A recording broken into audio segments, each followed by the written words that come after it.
1944, Detroit Arsenal Tank Plant, midnight shift.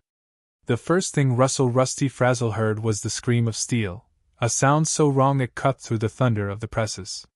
Not the usual groan of hot metal, but a high, tearing shriek, like a train wrecked inside the walls. Then the test range siren began to wail, and every welder in Bay 3 froze with their torches midair. Rusty yanked off his visor. Through the dirty overhead windows, a pulse of orange light flashed from the proving range down the line. Someone had just fired another 88mm captured gun at a Sherman hull. Someone's work was being shredded. Someone's welds had failed again. God help those boys in France, the older welder beside him muttered. If our seams can't hold here, what chance do they have over there? Rusty didn't answer. He already knew whose hull was on that range. He'd watched the inspectors mark it earlier, Unit D412. His unit.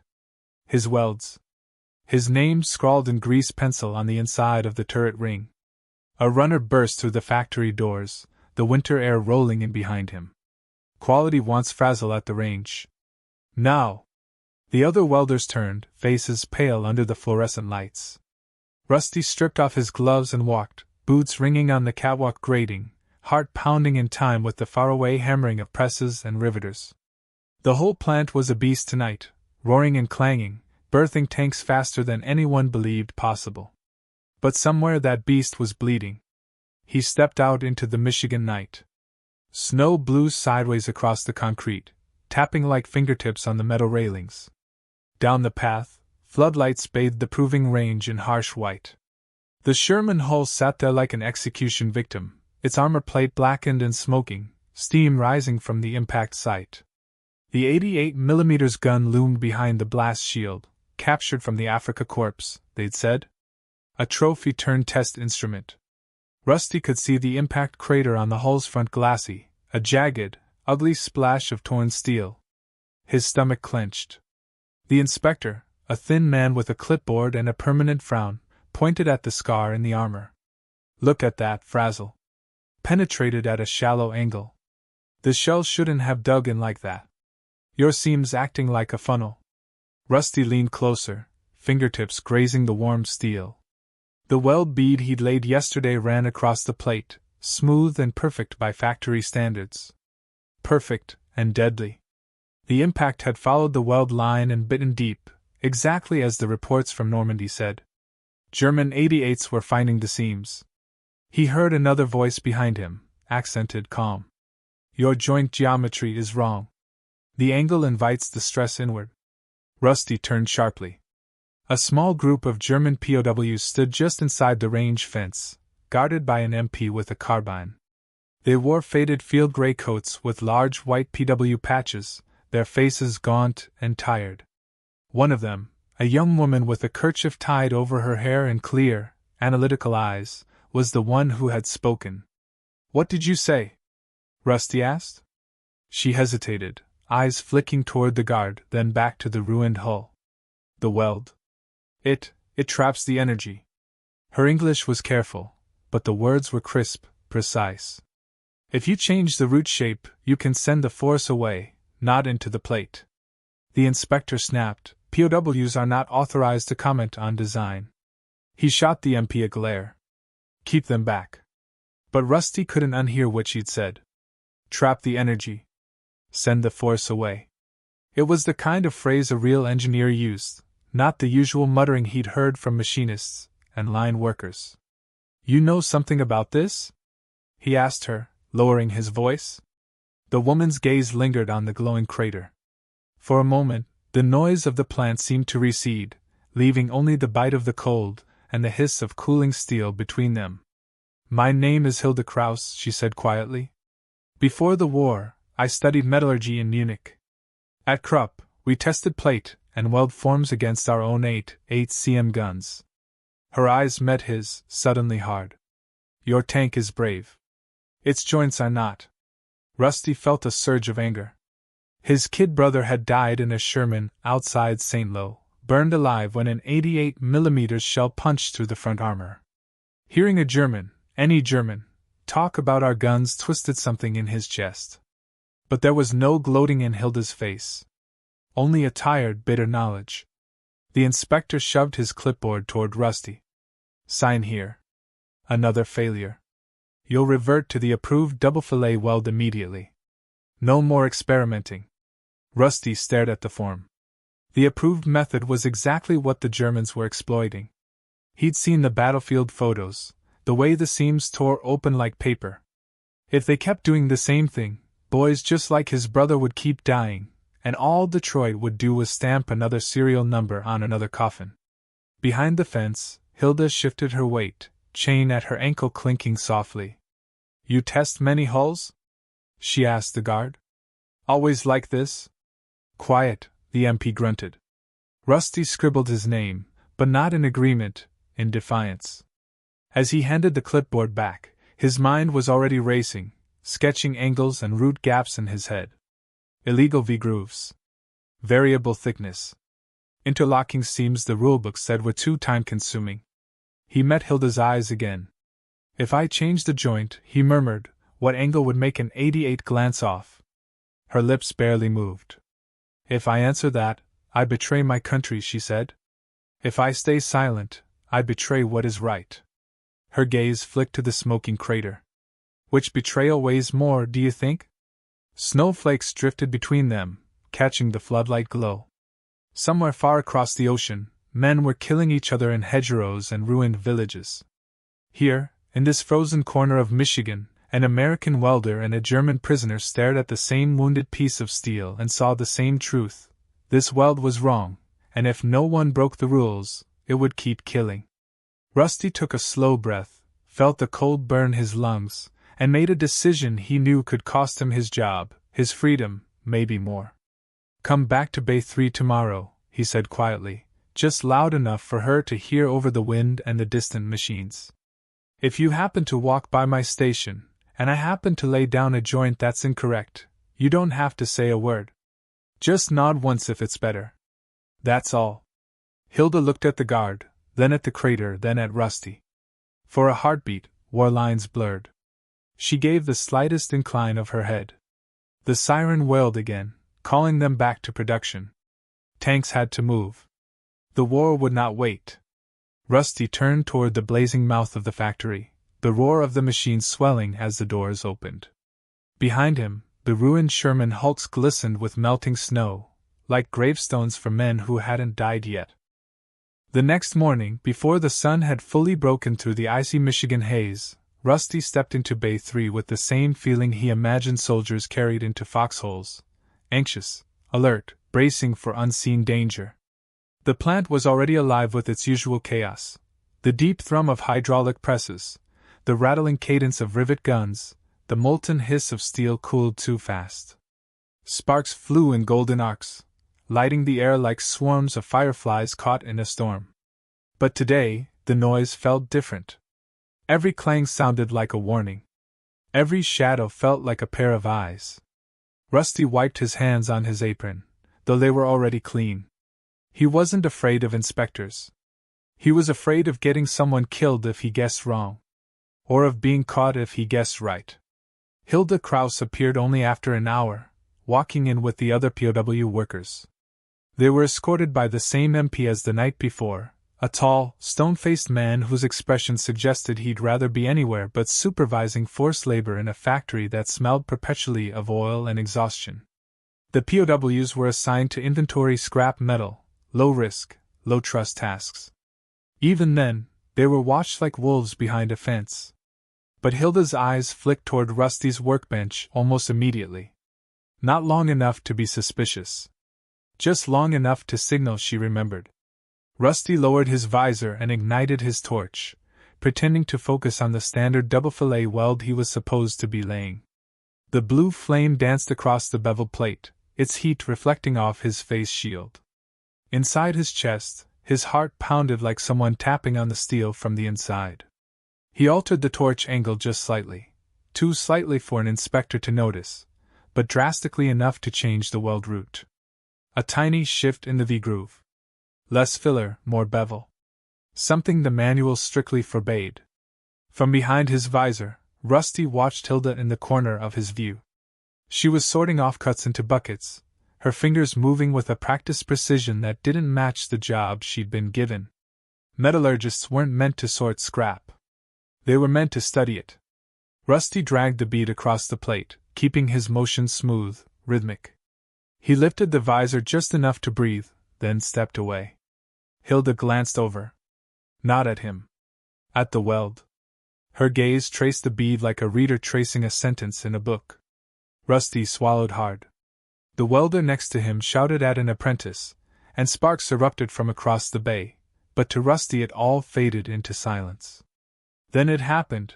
Hilda gave the smallest, most controlled nod. Not enough for the MP to notice. Not enough for the workers around her to sense anything.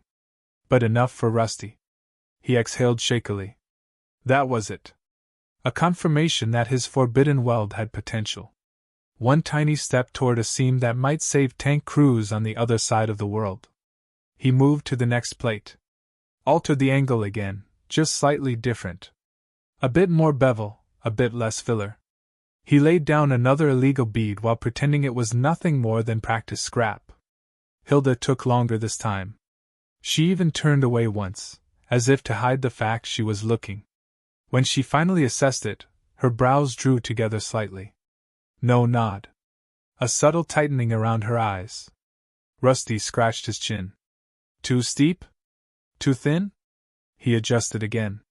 The third weld felt closer to what she had hinted at last night when she said the energy needed to be redirected. He remembered her exact words, the ones she wasn't supposed to speak. Your tank is brave. Its joints are not. He leaned into the torch, molten steel flowing under his control like a river of fire being convinced to take a different path.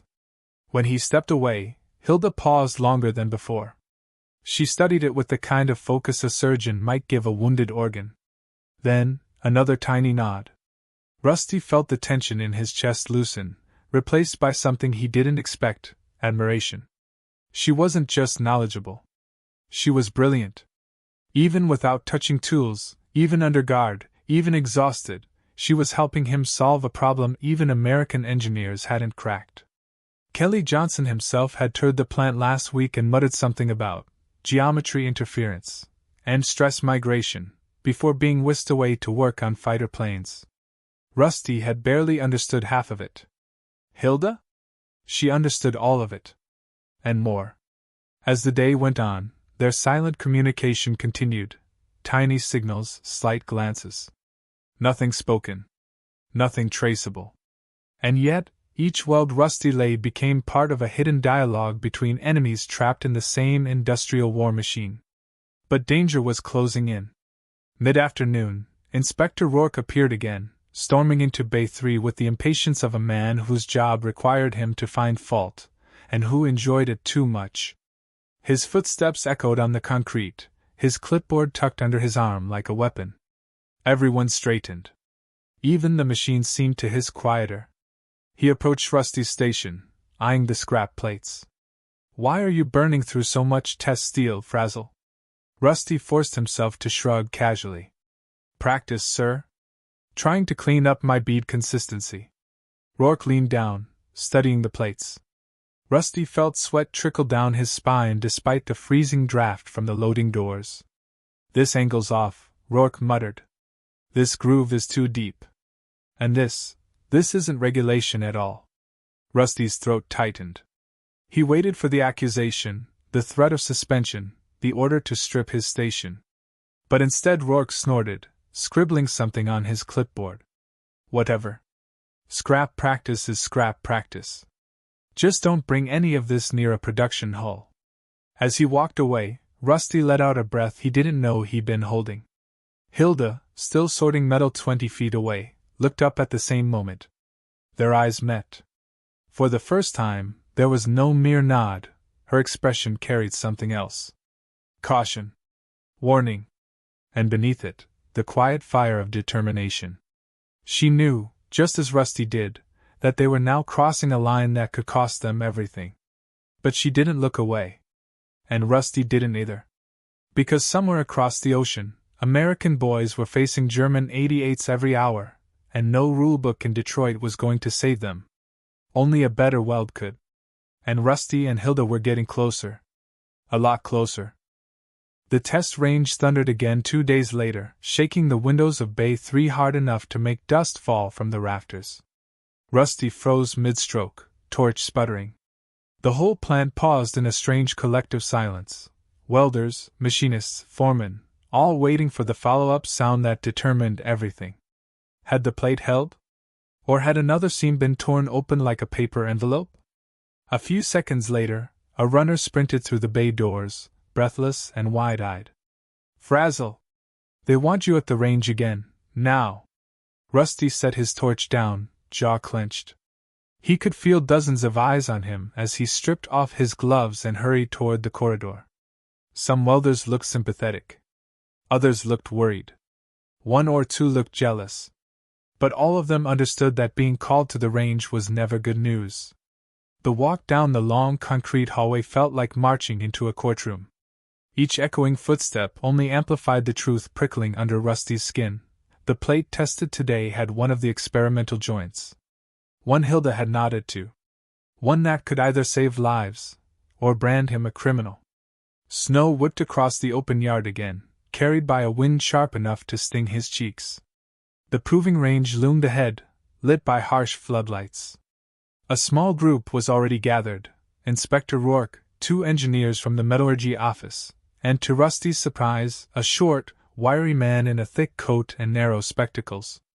Clarence Kelly Johnson, the Lockheed genius. The man who designed the P-38 Lightning. Rusty's stomach dropped. If Johnson was here, this was bigger than a failed weld. Rourke jabbed a pen toward the scorched test plate mounted on the target frame. "This was one of your practice joints, Frazzle? Care to explain why the impact looks different than your last failure?" Rusty stepped closer. The plate was a mess of soot and frozen steam, but the truth was clear as sunrise. The 88mm round had struck at a shallow angle, and instead of punching through, it had skidded sideways, gouging a long scar but failing to penetrate. His breath caught. The weld had worked. Not perfectly, but enough to redirect the shot. Johnson stepped forward, analyzing the plate with an intensity that made Rusty's heart bang against his ribs. "Interesting migration pattern," he murmured. "The stress didn't concentrate on the seam. It moved outward." Rourke scoffed. "Meaning?" "Meaning," Johnson replied, "that someone here is accidentally smarter than our entire armor committee." Rusty nearly choked. Johnson continued running his gloved fingers along the plate. "The root angle is changed. Intentionally. This isn't standard Army procedure." "Who welded this?" Rusty opened his mouth, but before he could speak, a commotion erupted behind them. The POW detail was crossing the yard under guard, carrying bins of scrap to be smelted. Hilda walked among them, bundled in her thin field coat, eyes downcast against the cold. But as she passed, she looked up, straight at the damaged plate. Her gaze flicked to Rusty for one heartbeat, then dropped again. Johnson followed her glance. "What's the POW detail doing in this zone?" he asked. Rourke grunted. "Just transferring scrap. They don't touch any of the real work." Johnson didn't look convinced. The man missed nothing. He kept studying the plate, then Rusty, then Hilda's retreating shape. Rusty felt sweat freeze on the back of his neck. "We'll be reviewing all weld protocol for the Sherman M4 series," Johnson said abruptly. "There's a flaw in the hull seams, one the Germans have clearly identified." Rusty felt his throat tighten. Every word Johnson spoke echoed what Hilda had revealed in secret. After the men dispersed, Rourke lingered, eyeing Rusty with suspicion. "I don't know what you're trying to pull, Frazzle, but I'm watching you. One wrong bead, you're out of here." Rusty nodded stiffly. He knew better than to argue. Rourke lived for moments like this. As soon as the yard cleared, he turned toward Bay 3, only to find Hilda standing inside the shadow of the scrap pile, hands wrapped around a piece of metal as if to warm them. "You saw?" he whispered. She nodded once. "The shell did not bite," she said softly. "Not as before." Rusty exhaled in relief, then caught the fear behind her eyes. The cost of being caught was different for her. For him, It meant losing his job or maybe the brig. For her, no one really knew how the army would punish a POW who interfered in wartime production. "Why are you helping me?" Rusty finally asked. He had wanted to ask for days but never dared. She hesitated. Snowflakes stuck to her hair and melted slowly. At last she said, "I do not help you. I help truth." Rusty frowned. "When I studied in Munich," she continued quietly, "they told us the 88 was perfect. They told us it would break any armor, any weld. They told us we were making weapons that could not be answered." Her voice tightened. "They were wrong. But many men died because we were told never to question." Rusty felt a chill that had nothing to do with the wind. "I will not repeat that mistake," Hilda said. Before Rusty could reply, the MP yelled for the POW detail to move. Hilda stepped away, but her final whisper reached him anyway. "Try increasing root depth on the left side only." Rusty stiffened. Asymmetric weld geometry? That wasn't in any handbook. But it made sense. It could redirect impact momentum even more effectively. He watched her disappear into the snowy yard, her figure small against the towering plant walls. Something tightened in his chest, not romantic longing, not yet, but a deep and unexpected respect. Something fragile forming between two enemies trapped in the machinery of a war too large to escape. Back in Bay 3, the welders were buzzing. Word about the test result was spreading fast. Rusty ignored their looks and returned to his station. He set a new plate in position, adjusting the clamps with steady, determined movements. If Hilda was willing to risk everything to push this further, then he owed it to her, to the tankers overseas, and to his brother's memory to continue. He lowered his visor. The torch blazed to life. This time, he began shaping the root exactly as she had suggested, carefully, subtly, brilliantly off balance. The illegal weld that might change the war was finally taking form. The blizzard hit the Detroit Arsenal tank plant the next night like a hammer from the sky, pounding the roof with sheets of ice that rattled the girders. Inside Bay 3, the roar of the storm was swallowed by the thunder of machinery, presses slamming, furnaces groaning, welders shouting over crackling arcs of blue fire. But beneath all that noise, Rusty felt an undercurrent of tension he couldn't shake. The new weld, Hilda's weld, was finished. The plate with the asymmetric root was already on the cart, tagged "Test Scrap, Non-Standard." Rusty had done everything to disguise it as routine metal they'd burned through every day. But the moment he stepped back from the bench, Inspector Rourke pounced like a dog on a scent trail. "Frazzle. What in hell do you call this joint?" Rusty's stomach flipped, but his face stayed calm. "Practice geometry, sir. Looks like you're practicing prison time." Rourke lifted the plate, turning it under the lamp. "This is the third non-regulation beat I've caught from you this week.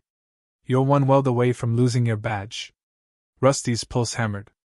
Hilda's life and his own work hung in that man's hands. But before Rourke could press further, a factory whistle shrieked through the bay, one long, urgent note. "Test range needs another plate." A foreman shouted. "Priority transfer." Rourke's eyes narrowed.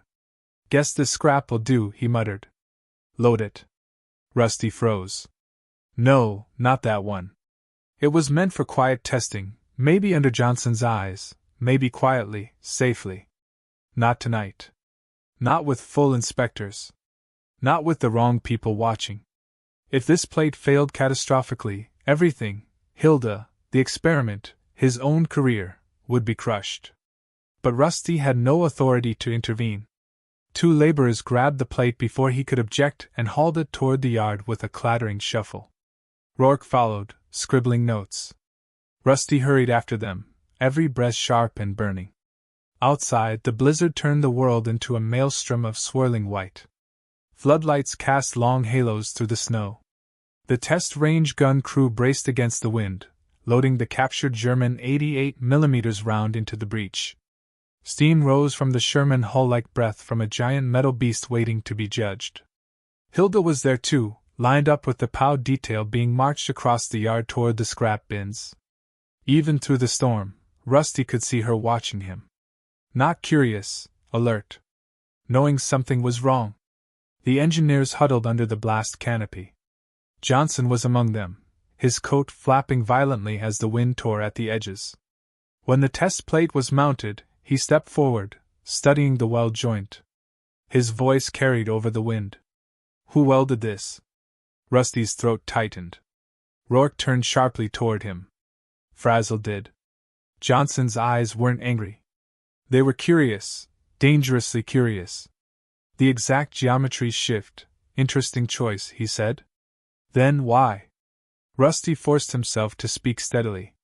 "Saw stress failures on previous plates. Thought an asymmetric route might redirect force." Johnson didn't answer, but the corner of his mouth twitched, as if he already suspected Rusty hadn't come to that idea alone. The range operator raised his arm. "Fire in the hole!" The wind swallowed the words. Then the 88 roared. The blast hit the hull with a violent metallic scream, and the concussion rolled across the yard like a shockwave. Snow erupted from the ground. Hilda flinched. Rusty shielded his face with one arm, heart hammering as the world shook. When the dust settled, the engineers rushed forward. Rourke jogged after them, and Rusty followed, boots crunching through the snow. The plate was scorched black. Steam poured off its surface. But there, right across the weld, was the truth. The seam had not cracked. The blast energy had veered sideways, carving a long, shallow scar but failing, again, to penetrate. Johnson leaned close, inspecting the redirected gouge. "Remarkable," he murmured. "Redirected stress vector. Intentional or not, this is closer to the performance we need." Rourke stared, stunned. "That shouldn't have held." Johnson wiped a glove across the plate, exposing the smooth curvature of Rusty's illegal route. "It didn't just hold," he said. "It moved the blast. That means the geometry is fundamentally sound." Hilda, still under guard, watched with breathless intensity. Rusty dropped his gaze for a moment, just long enough to meet her eyes. She didn't smile. She didn't nod. She just exhaled, a tiny plume of relief mixing with the snow around her. Then the moment shattered. One of the Army engineers straightened abruptly. "This isn't an approved weld form. Who authorized this?" Rusty felt every gaze swing toward him. "No one, sir," he said. "I did it on my own time. Scrap metal only." Rourke barked, "That's grounds for immediate dismissal." But Johnson lifted a hand sharply. "No. Not dismissal. Promotion." The yard went dead silent. Johnson pointed to the plate. "If he's doing this alone, with no resources, no engineering staff, no calculations, then we're wasting him on scrap practice. I want him attached to the armor redesign team starting tomorrow." Rusty's mouth opened, but no words came. Rourke sputtered. "Sir, he broke regulation." Johnson snapped. "Regulation is precisely why our boys are being punched open by German guns. This man just proved the rulebook is wrong." He turned to Rusty. "What's your background, son?" Rusty swallowed. "High school. Some factory courses." "And you thought of this?" Rusty hesitated, just long enough for his eyes to flick toward Hilda. She quickly dropped her gaze to the snow. She seemed smaller, more fragile in that moment, as if afraid any wrong look might condemn them both. Johnson caught the glance. His eyes sharpened. But he said nothing. Instead, he simply nodded. "Report to Building 12 at 0600. I want every weld variation you've experimented with documented." The engineers dispersed, Rourke stomping away in defeat. Rusty remained frozen, breath clouding in the icy air. As the guards marched the POW detail away, Hilda passed within a few feet of him. Her hands were red from cold, her hair dusted with snow. She didn't speak. She couldn't. But as she walked by, she let her fingers brush the air, just a tiny gesture, a barely visible acknowledgement. They had done it. Together. But the danger had only grown. Her help had changed the war. And if anyone discovered it, the consequences could destroy them both. Rusty watched her fade into the blizzard, the storm swallowing her silhouette until she was gone. Tomorrow he would begin working with Johnson himself. But tonight, in the freezing roar of the storm, he understood a terrifying truth. The weld wasn't the only thing in danger of being exposed. So was Hilda. And he was the only one who could protect her.